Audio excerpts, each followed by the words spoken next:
como as estrelas do céu brilham na escuridão. Eu quero brilhar, refletir o seu amor. Meus queridos, é um prazer muito grande estar com vocês aqui. O primeiro que fez contato comigo foi o Tiago, depois o Wellington e Adriel.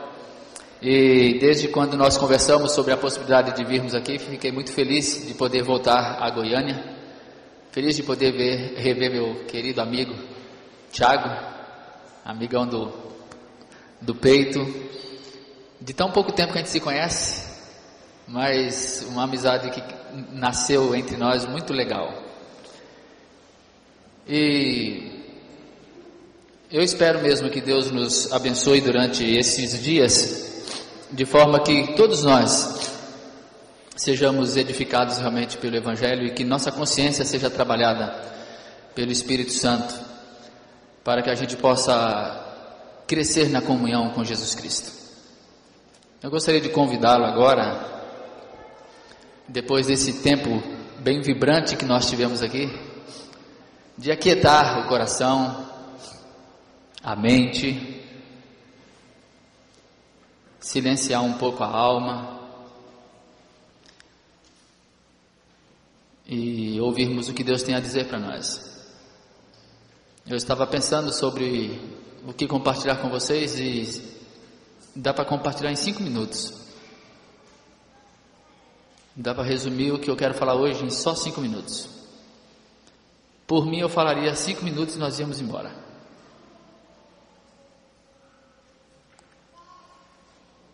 Mas são 5 minutos que tem conteúdo para a vida inteira. E que até hoje eu fico ruminando e nunca chega o fim.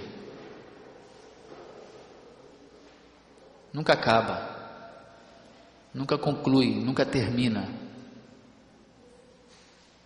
Então também daria para ficar falando a vida toda.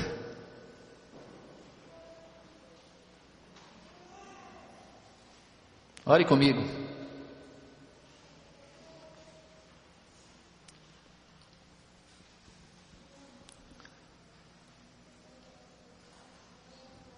Pai querido, muito obrigado. Obrigado mesmo por esse privilégio que o Senhor está dando a mim nessa noite de conhecer tanta gente nova, tanta gente boa, de poder conhecer amigos que nos falamos apenas virtualmente, mas hoje podemos nos abraçar, trocar ideias, ouvir a voz. Obrigado a Deus por esse momento tão especial com esses irmãos queridos aqui. E a única coisa que eu peço ao Senhor: tem misericórdia de nós, Cordeiro de Deus, que tirais o pecado do mundo. Tem misericórdia de nós. Tem misericórdia dessas almas pequeninas que estão aqui. Tem misericórdia de cada um de nós, que mal sabemos onde pisamos. Tem misericórdia de nós, porque não sendo a Tua misericórdia em nossa vida,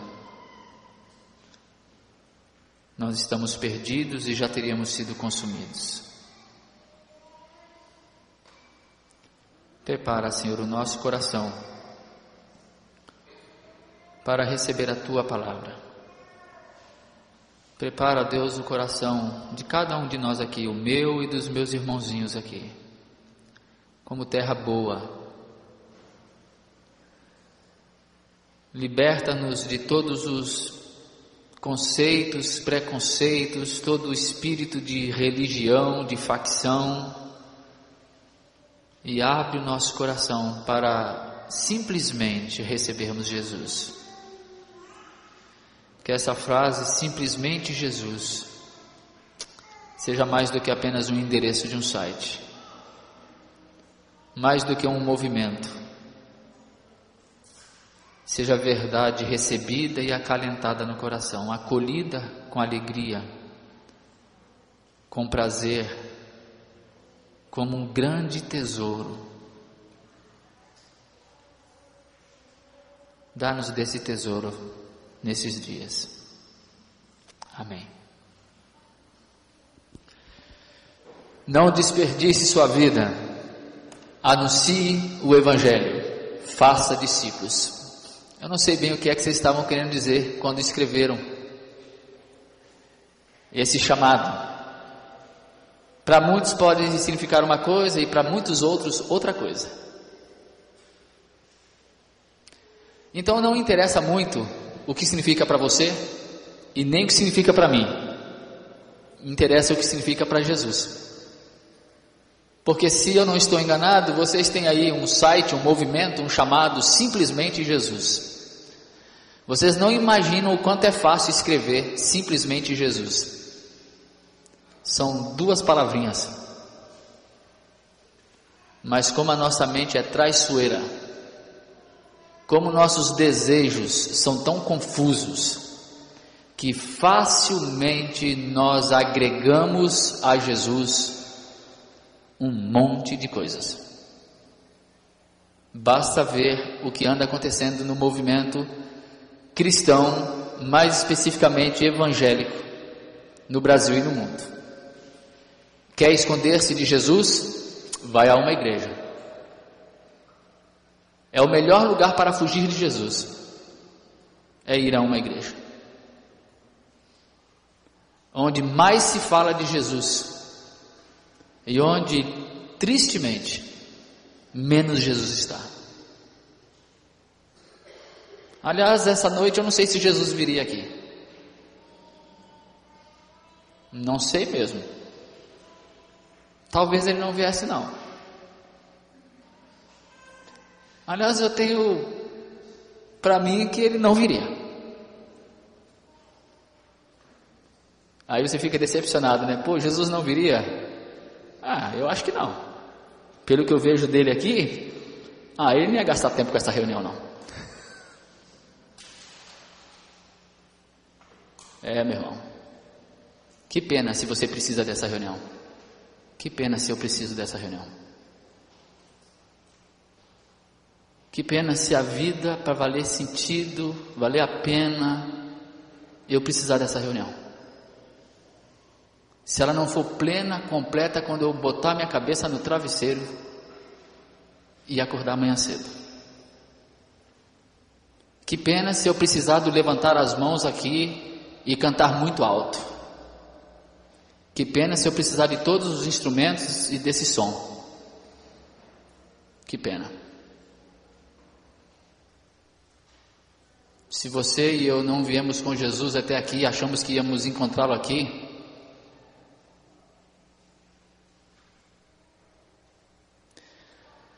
mas vamos para o texto que eu queria compartilhar com vocês. Vocês lembram de Mateus 28, lá no finalzinho, versículo 18, onde Jesus diz: Ide por todo mundo e pregai o evangelho a toda criatura, batizando-os em nome do Pai e do Filho e do Espírito Santo, e ensinando-os a guardar todas as coisas que eu vos tenho ensinado.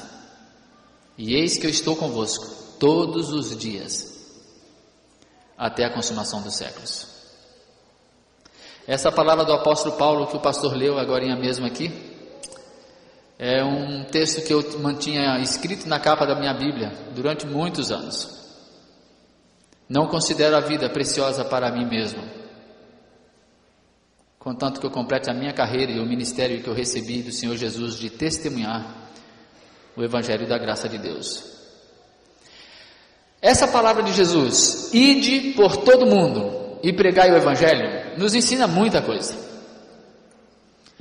Esse termo ide não está no imperativo, no original. O que está no imperativo é o fazer discípulos. O ide está no gerúndio. E poderia ser traduzido mais apropriadamente como: indo, façam discípulos. Indo, preguem o Evangelho a toda criatura. Enquanto vocês vão, anunciem o Evangelho. Não desperdice a sua vida. Enquanto você vai, anuncia o Evangelho e faça discípulos. E é nesse indo que eu gostaria de refletir um pouquinho com você aqui hoje à noite. Anunciar o Evangelho, evangelizar, evangelização não é um programa de igreja. Não é uma estratégia eclesiástica. Se nós não entendermos o anunciar o Evangelho como sendo uma dinâmica da vida enquanto eu vou, nós não teremos entendido o que é evangelizar. Porque infelizmente evangelizar acabou virando um programa de crescimento de igreja. Evangelizar se transformou numa estratégia para aumentar o número daqueles que frequentam um determinado local, um determinado grupo, aumentar o rol de membros de uma determinada denominação. Evangelizar se transformou num sistema, num pacote, num plano, cujos livros sobre ele já foram escritos aos montes para treinar. Então deixe-me já te dizer uma coisa: se você estava pensando em receber aqui durante esses dias treinamento para não desperdiçar a sua vida e anunciar o Evangelho, eu sugiro que você nem volte nos próximos dias. E se quiser já pode se levantar e ir embora. Porque não, da minha parte, não haverá esse treinamento.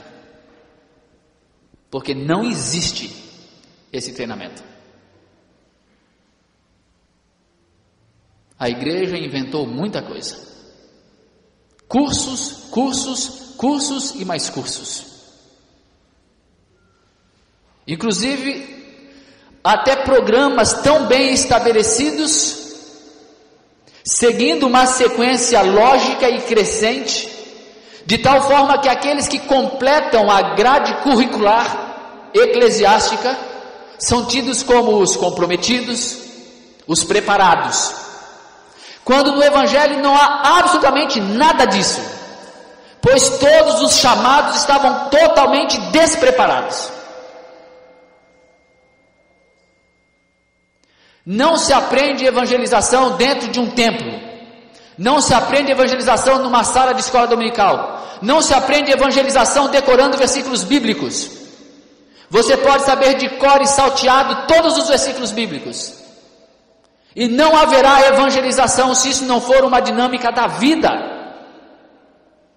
Se isso não for a tradução, a reflexão verdadeira, real, do que acontece em você a cada dia, a cada manhã, a cada noite. É enquanto se vai que se aprende, porque é vida vivida aos pés de Jesus a cada momento. Aprende-se enquanto se relaciona com Ele, enquanto se aprende dEle, enquanto se recebe dEle, enquanto se caminha com Ele, enquanto segue a Ele. E não há igreja que possa produzir isso. Não há pastor que possa produzir isso. Não há pregador que possa produzir isso, por mais poderoso, entre aspas, que ele seja. Isso tudo é fé. Recebe-se por fé. Então, meu irmão, o chamado para nós aqui, durante esses dias, é que cada um de nós, ao invés de pensar em olhar lá para fora, ao invés de pensar em olhar para a estratégia de pregação do Evangelho, de anúncio do Evangelho, ao invés de pensarmos em programa de evangelização, ao invés de pensarmos em aumentar o número de pessoas que estão aqui, que cada um de nós olhe para dentro de si. Que cada um de nós passe a olhar para o próprio coração, porque é aí que está a vida que será compartilhada, que será anunciada como verdade do Evangelho, verdade da salvação, enquanto você vai. Essa é a palavra de Jesus.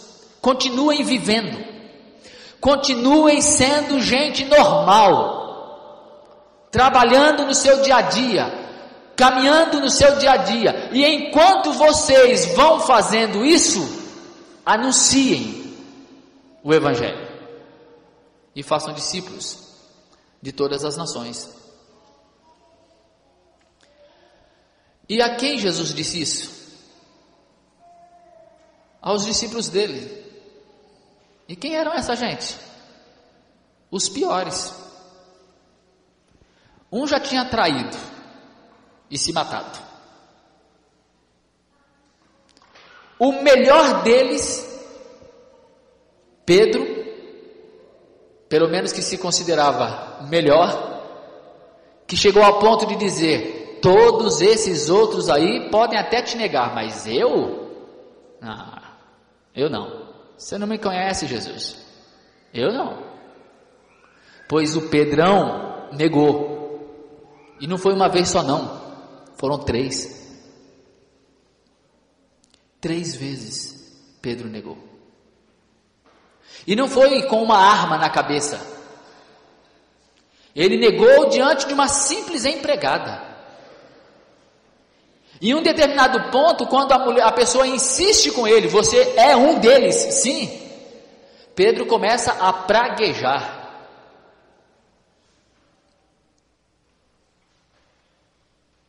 Esse era o líder deles. Então vocês imaginam como eram os outros.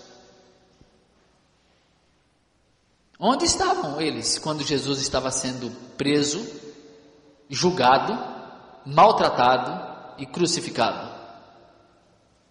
Debandaram, um bando de covarde.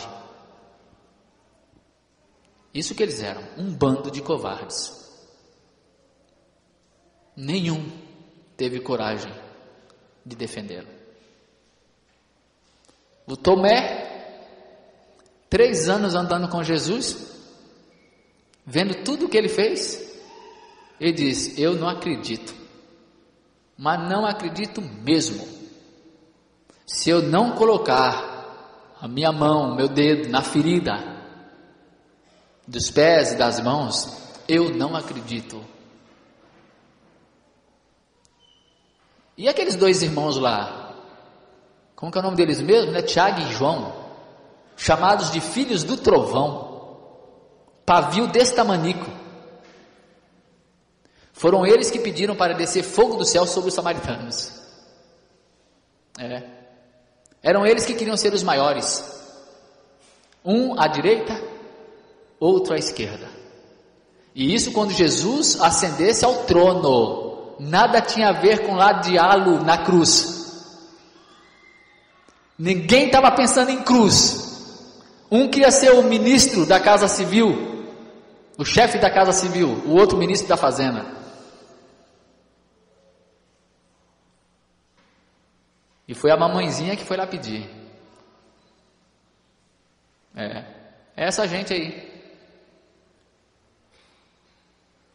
Foi para essa gente que Jesus disse: e tantos outros, enquanto vocês vão, anunciem.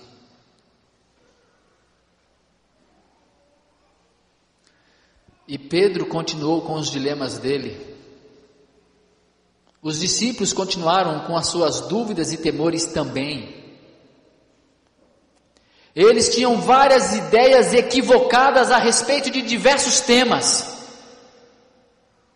Achavam inclusive que o evangelho não era para se levar a gentios, e Pedro achava que nem poderia entrar na casa de um gentio. Atritos, brigas aconteceram entre eles. Barnabé, Paulo, João Marcos, Pedro com Paulo, a igreja reunida para discutir porque Pedro entrou na casa de Cornélio e tantas outras coisas. É enquanto se vai, meu irmão, do jeito que você é,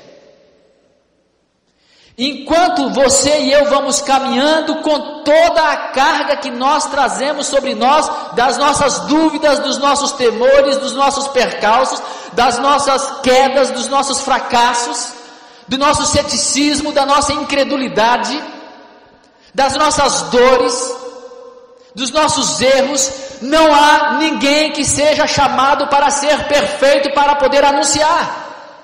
Ninguém tem que passar por um determinado ponto para poder dizer: agora eu estou apto, agora eu estou em condições de anunciar o evangelho, agora eu posso. porque agora eu fiz a classe A, B, C e D, agora eu posso. Agora eu já jejuei durante 40 dias, agora eu posso. Eu já li a Bíblia toda, eu já decorei todos os versículos que eu tenho que decorar para poder falar com o outro a respeito do Evangelho, agora eu posso. Não, não existe isso. É mesmo enquanto se vai. E enquanto se vai com toda a carga que trazemos sobre nós como seres humanos falhos, nós vamos caminhando e chorando. Nós vamos caminhando e chorando, plantando, semeando a semente, e voltaremos com alegria trazendo os feixes. É indo, vá como você é, e não pense que você tem que primeiro atingir um determinado estágio. Aliás, lembrem-se do gadareno, uma legião de demônios. É muito demônio.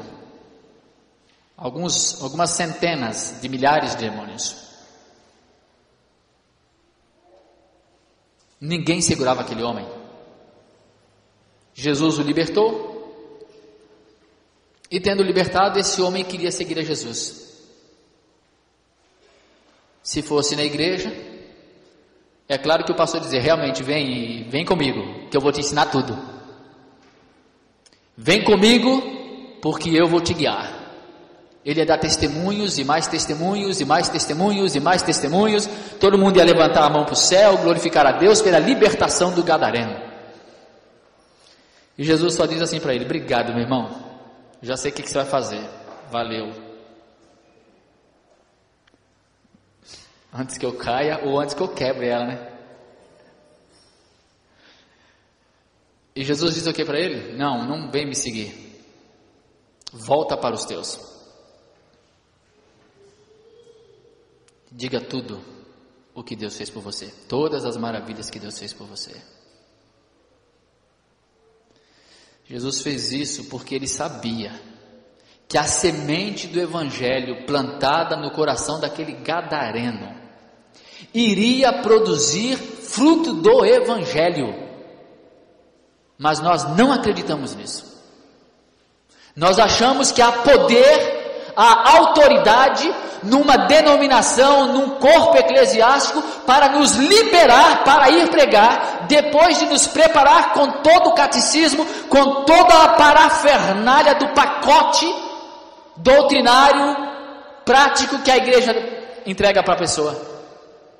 Nós não acreditamos que a semente do Evangelho colocada no coração daquela pessoa vai produzir algo que vai transformar completamente a vida dela, apesar dela própria. Ou quando aconteceu lá em Jerusalém, a igreja, um dos erros, achar que ela deveria geograficamente permanecer ali em Jerusalém. Deus manda perseguição e espalha todo mundo, e todo mundo que havia acabado de se converter saía para todos os cantos fazendo o quê? Pregando o Evangelho. E você quer saber de uma coisa? Eles não tinham esse livro na mão, não. Eles não podiam citar João 3,16. Eles não podiam sair para lado nenhum dizendo, está escrito, porque Deus amou ao mundo de tal maneira que deu o seu Filho unigênito para que todo aquele que nele crê não pereça, mas tenha a vida eterna. João 3,16. Não tinha. Não tinha aquele texto famoso de Romanos 3,23, porque todos pecaram e carecem da glória de Deus.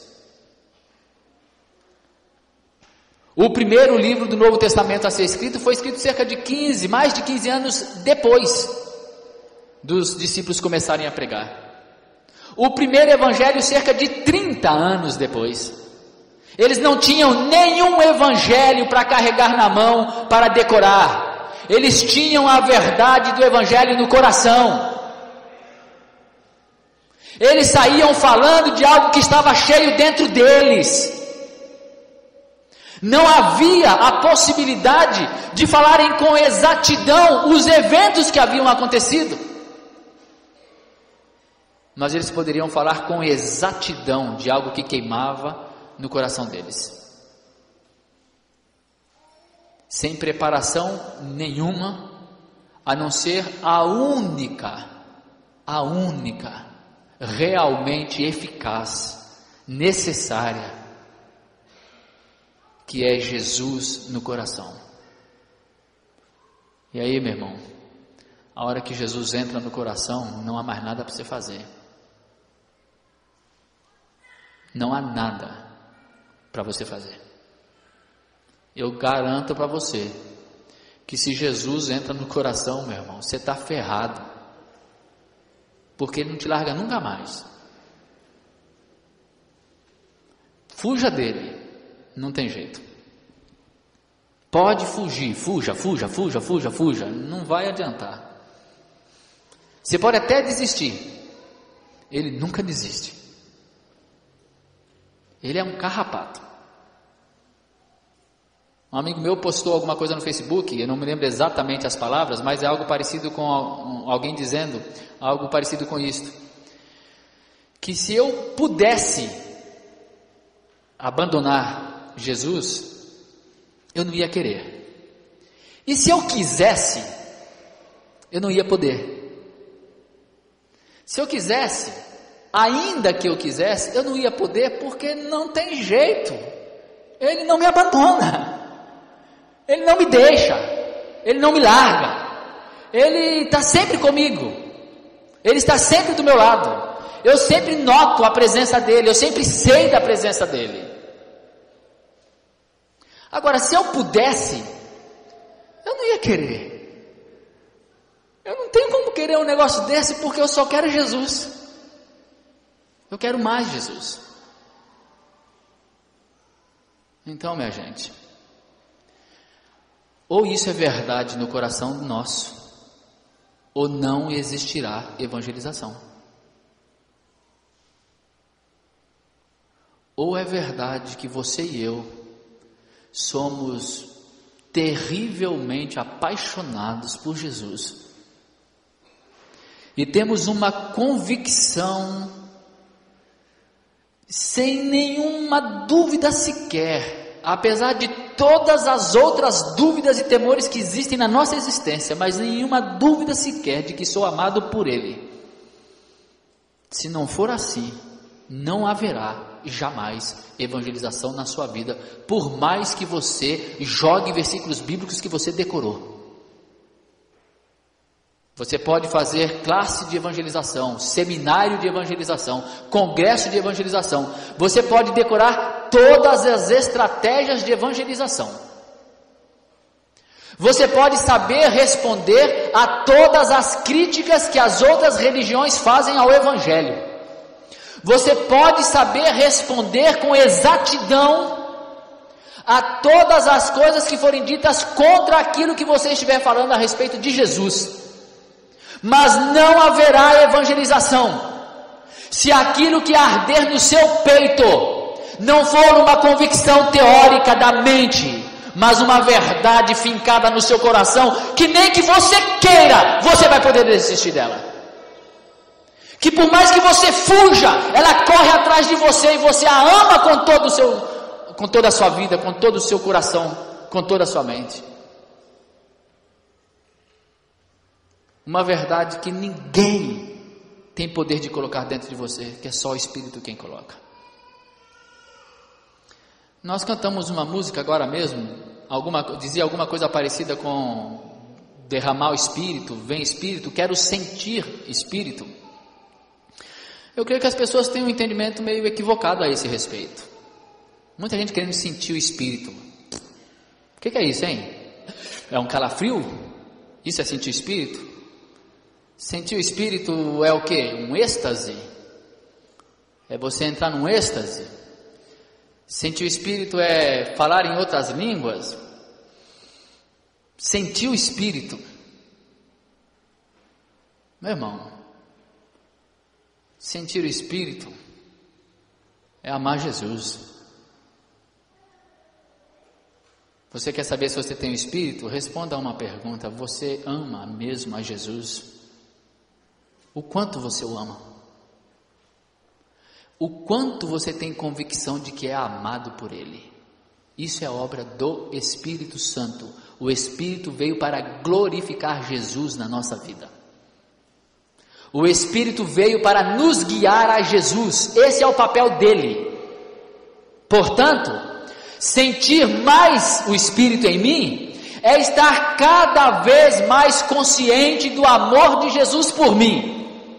E é estar cada vez mais tomado de louvor, de adoração, de glorificação e de amor por Jesus.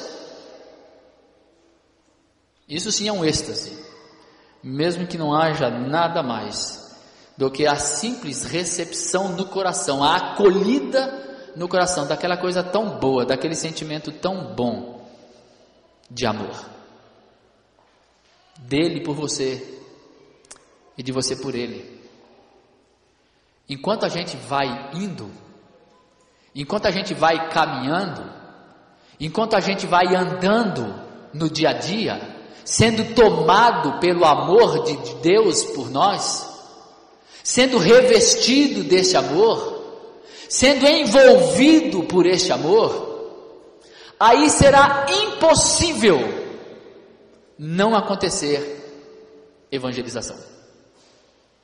Será impossível não acontecer o anúncio do Evangelho, que não será tão somente o sentar-se com alguém para falar a respeito, mas muito mais do que isso, vai ser a sua vida e a minha vida, tocando a vida do outro, porque vão ver em nós a realidade de uma nova vida, não de uma nova vida sem defeitos, sem erros, sem tropeços, sem dilemas, sem dores, sem angústias, não, com tudo isso, mas que transborda amor pelo outro.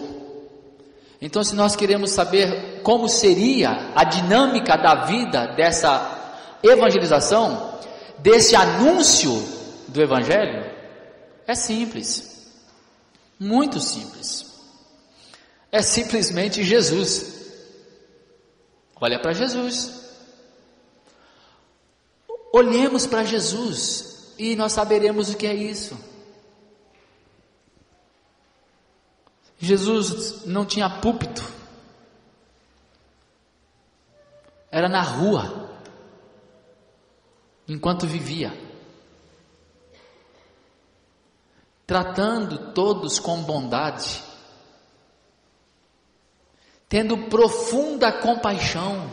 Você já percebeu quantas vezes o termo compaixão aparece quando se refere a Jesus tratando das feridas do outro? E muitas vezes aparece o termo profunda compaixão.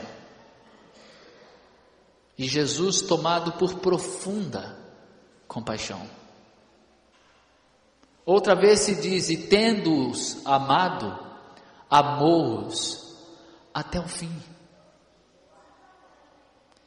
Anunciar o Evangelho é caminhar no dia a dia, meu irmão, sendo um padrão, um modelo, não de perfeição, mas de amor,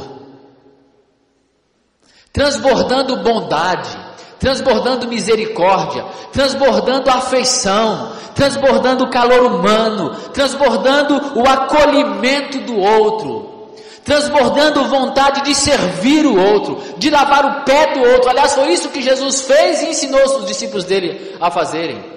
Eu, sendo mestre, lavei os pés de vocês, e eu fiz isso para que vocês também façam isso com todos.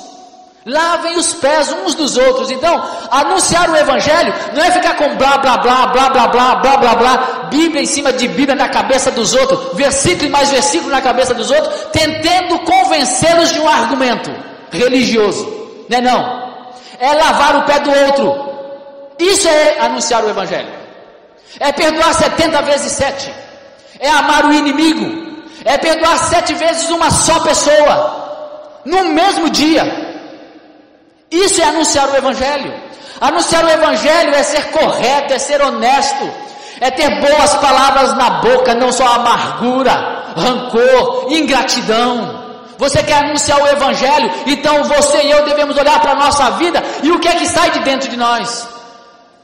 Nós estamos plenos de bondade, plenos de misericórdia, plenos de compaixão. Da nossa boca saem palavras agradáveis, doces, que alegram o ouvido do outro que nos ouve.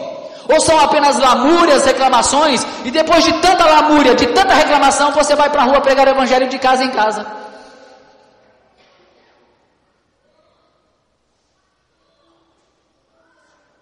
Não pode ser assim, meu irmão.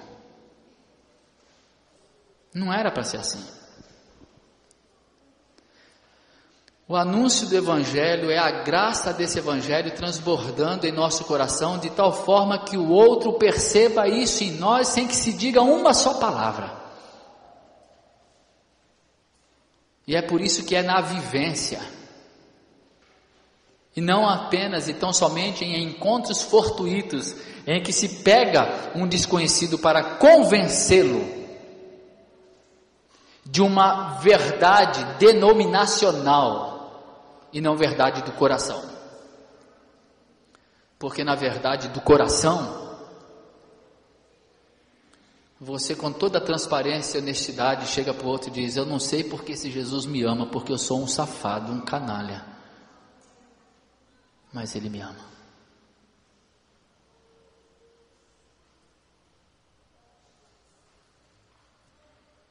Tu sabe que eu sou um merda, não é? Pois deixa eu te dizer uma coisa, meu amigo. Eu sou um merda amado por Jesus.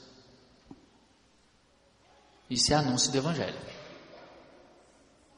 E tu sabe que eu amo Ele também. E amo mesmo. Não entendo nada. Eu sou um zero à esquerda. Vivo tropeçando. Vivo fazendo besteira. Mas eu não sei como é que pode. Toda noite, todo dia, meu coração clama por Ele, e eu sei que Ele está comigo, sem afetação, sem colocar máscara, sem ficar fazendo o papel de santinho. Não, é indo com todas as cargas humanas que você carrega consigo. Mas carregando tudo isso, você sabe que você está com alguém cujo fardo é leve, cujo jugo é suave, e que mesmo carregando às vezes fardos tão pesados, você pode sair para o mundo, para a rua, para a vida, com a alegria que é própria daqueles que conhecem a Jesus, que transmitem essa alegria não como reflexo da ausência de dor, apesar dela, transborda de alegria pelo fato de que tem algo muito maior dentro de si. Quem tem isso, muda tudo. Muda a oração.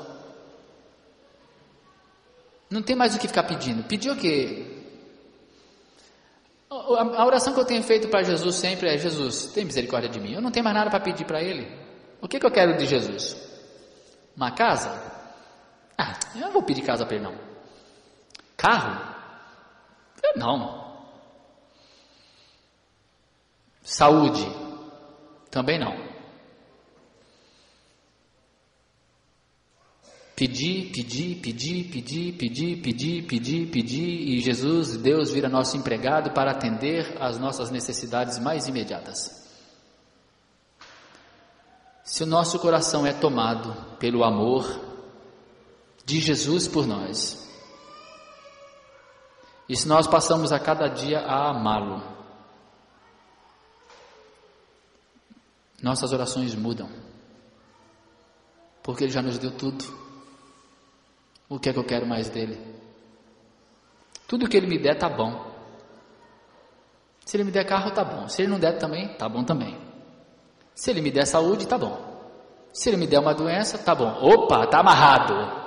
Não, e daí? Qual é o problema? Tem gente que acha que doença não vem, Deus não permite doença nunca, né? O servo de Deus não fica doente, fica assim. E se Ele permitir uma doença, tá bom também. Não tem problema. Os apóstolos sofreram tudo, angústias as mais terríveis, pobreza, nudez, frio, chicotadas, dores e mais dores que talvez nenhum de nós aqui tenha sofrido. Agora chega para Pedro e pergunta se ele se arrependeu. Pergunta lá para Paulo: ô Paulo, e aí? O que tu acha? Foi feio isso, não foi? Não, era melhor ter continuado como estava, né? Ele vai dizer assim: eu sei em quem eu tenho crido. Eu sei em quem eu tenho crido. João vai dizer: eu conheço o amor de Deus e eu confio no amor dele.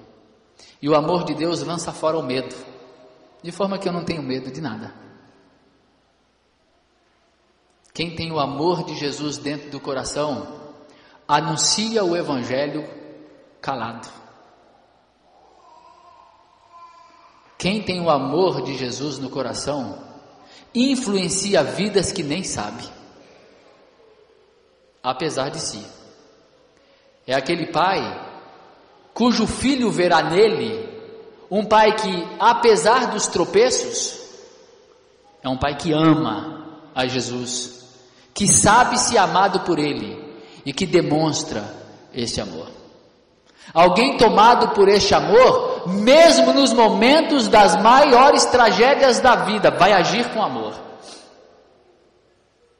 Mesmo nos momentos de tropeços, vai lutar para que, em meio ao tropeço, possa proteger os que estão à sua volta por causa do amor. É aquele que, ao ver uma pessoa caída na sarjeta, vai ser tomado de compaixão. É aquele que, ao ouvir falar do pecado do irmão, consanguíneo ou não, da queda do outro, vai ser tomado de tristeza. E que por isso terá um ombro amigo para doar.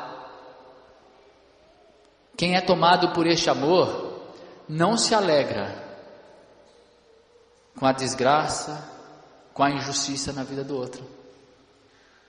E é assim que você e eu vamos sendo sal da terra e luz do mundo, enquanto nós vamos, enquanto a gente caminha. Então, meu irmão, o que eu pergunto para mim hoje aqui é: o quanto a minha vida, não neste momento aqui, em que eu estou falando com vocês, mas não convivo com vocês. Não, a minha vida, enquanto eu caminho, no meu dia a dia, enquanto eu vou indo, nas pessoas à minha volta, o quanto eu tenho anunciado o Evangelho, ou o quanto eu tenho desperdiçado a minha vida. Eu estarei desperdiçando a minha vida se eu não vivo em amor. E eu estarei anunciando o Evangelho a cada dia se eu vivo em amor. Mas como para nós é preciso traduzir isso, então vamos traduzir. Eu viverei anunciando o Evangelho e não desperdiçando a vida todas as vezes que eu perdoo. E eu estarei desperdiçando todas as vezes que eu não perdoo. Eu estarei anunciando o Evangelho quando eu amo o meu inimigo. Eu estarei desperdiçando a vida quando eu não amo o meu inimigo. Eu estarei anunciando o Evangelho e ganhando a vida quando eu cuido não apenas dos meus atos, mas também das minhas motivações. Porque não é apenas o ir para a cama com alguém, uma mulher, um homem que não seja a pessoa com quem eu devo e tenho direito a isso, que é adultério, mas apenas o desejar já terá adulterado, se na mente o desejar. Então eu cuido das motivações do meu coração e não apenas dos atos praticados, consumados. Quando eu cuido do meu coração para não desejar o mal ao outro, quando eu busco viver em paz com todos, quando eu não exercito a minha vida espiritual para ser visto pelos homens, mas para ser conhecido apenas por Deus. Quando a minha oração não é a oração apenas feita em público, para que outros possam ver, o quanto ele é espiritual, mas é aquela oração feita lá no recôndito secreto do meu quarto, onde eu derramo a minha alma perante Deus, e Ele sabe tudo que vai no meu coração. Quando eu faço isso, eu estou passando pelo melhor treinamento para evangelizar, que não se aprende em nenhuma escola, em nenhuma faculdade, em nenhuma igreja. Eu vou anunciar o Evangelho sempre que eu viver o Evangelho a cada dia. E eu estarei desperdiçando a minha vida sempre que eu não viver o Evangelho. E assim nós vamos nos misturando e sendo misturados no mundo, para que o mundo veja em nós Cristo, para que o nosso semblante, para que as nossas atitudes para com o próximo revelem alguém que sabe se amado e perdoado de uma dívida impagável, e que, sabendo-se amado e amando a este que o perdoou, vive pelo mundo de cabeça erguida, sabendo que não há nada mais que possa acontecer de tão ruim que seja ruim, porque o maior tesouro já alcançou, e vive alegre com ele. Que não haverá tragédia que possa roubar-lhe a paz interior que excede a todo entendimento. E o mundo verá isso, o seu vizinho verá isso, seu marido e sua esposa verão isto, seus filhos verão isto, seus pais verão isto, seus amigos do trabalho e da escola, da faculdade verão isso, e vão perceber, e vão querer saber, e vão querer aprender, e vão ser tocados, e o Espírito fará a obra por si, porque Ele é suficiente para fazer isso. Eu quero concluir com uma coisa que me veio à cabeça aqui agora, e que na verdade já é um desejo meu antigo, o desejo de que esse lugar de reunião fosse destruído. É verdade, eu estou falando sério mesmo. Seria tão bom se amanhã não desse para reunir aqui, essa noite, sem machucar ninguém, quando isso aqui tivesse tudo vazio, caísse tudo isso aqui,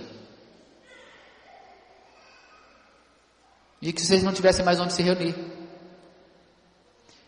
e que acontecesse mesmo em todos os templos que tem aqui nessa cidade, que fossem todos os templos destruídos, seria uma bênção, seria uma coisa extraordinária. Eu ajudei, quando era pastor, na denominação onde eu servia, a construir um templo, e ele é lindo, Tiago, era a minha menina dos olhos. Eu me apaixonei por aquela obra. Eu trabalhei muito para aquele templo ser construído. Que templo lindo, todo mundo quer casar lá. Os noivos que vão lá participar de um casamento já marcam, é aqui que nós vamos casar, porque é lindo mesmo. A placa da igreja, nós estávamos já quase para inaugurar, e a empresa onde eu mandei fazer a placa, que era uma placa personalizada, a letra era adequada, era aquela letra, não podia ser outra, o tipo, tudo minuciosamente escolhido, definido para combinar com o todo. E a empresa disse que não ia me entregar o que eu queria. Vocês não imaginam. Peguei o telefone, não era celular porque não tinha, catei o telefone, na época não tinha, catei o telefone, mas eu devo ter gastado 1 hora, 2 horas no telefone, bravo, com aquela empresa e dizendo que eles iam entregar a placa. E iam entregar a tempo. Eu sou doido para arrancar aquela porcaria daquela placa agora. Eu não posso porque eu não sou olhar mais, né? Mas eu já até pensei em ir escondido lá à noite arrancar.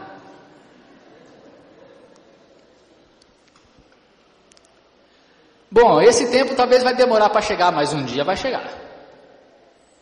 O dia de que não haverá mais lugar para reunir. Que não será mais possível reunir.